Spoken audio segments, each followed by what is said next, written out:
આ સંસાર છે ને એ સરોવર છે,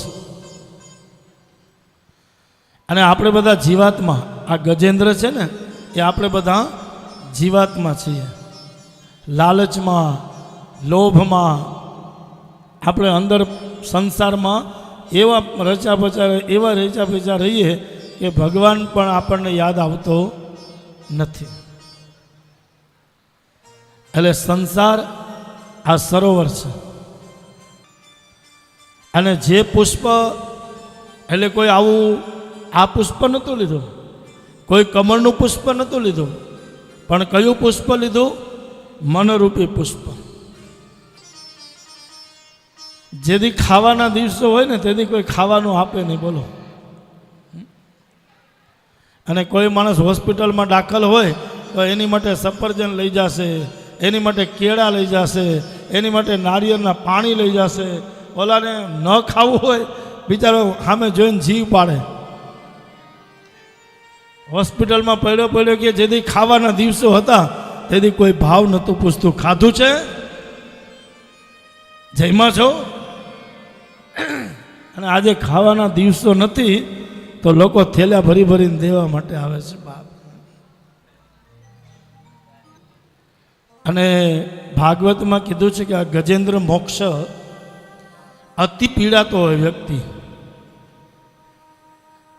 જેના પ્રાણ ન જતા હોય અને બહુ પીડા થતી હોય, જેની પીડા આપણે જોઈ ન શકતા હોય, એની માટે આ ગજેન્દ્ર મોક્ષ એનો પાઠ, એને મોક્ષ અપાવનારો આ પાઠ છે.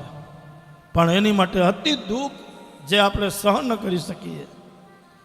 અમુક માણસ બીમાર હોય એને ઊભા કરો તો એ પલંગમાંથી ઊભા કરો ભેગું ગાડનું ઊભું થાય, આવો બિચારો પીડાતો હોય.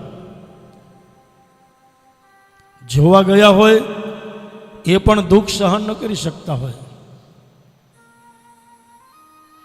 ત્યારે આપણે તો એટલું જ બોલીએ ને, આ જન્મના તો એના બધા કરમ હારા છે, પણ પૂર્વ જન્મના કરમ હશે કે આવું દુઃખ ભોગવે છે. પછી ભલે ને જે જન્મમાં કર્યા હોય પણ એની સામે તો આપણે સારું જ બોલીને.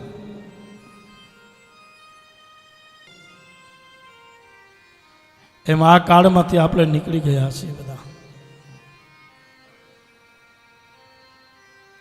6-6, 7-7 મહિના કોઈને ઓળખતું નહોતું.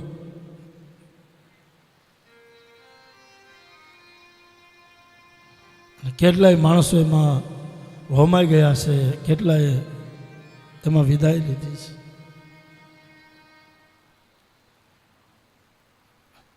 ઘણા તો એને એમ કહેતા કાળ મુખો કોરાના. એક ઓલી કાળી થેલી આવે ને ડસ્ટબિન, જે બધું આપણે કચરો નાખીએ, આવા પ્લાસ્ટિકના થેલીમાં બાંધીને માણસ આવતા. આપણે એ ખબર નથી કે અમારા છે, બસ કહી દેતા કે આ તમારા છે, પણ એને ખોલીને આપણે જોવાય દેતા નહીં. એકવાર મોઢું તો બતાવો તો કે મોઢું અમને બતાવી ન શકીએ. પ્લાસ્ટિકની થેલીમાં એ આપણા છે કોના છે એ આપણે ખબર નથી, બાપ.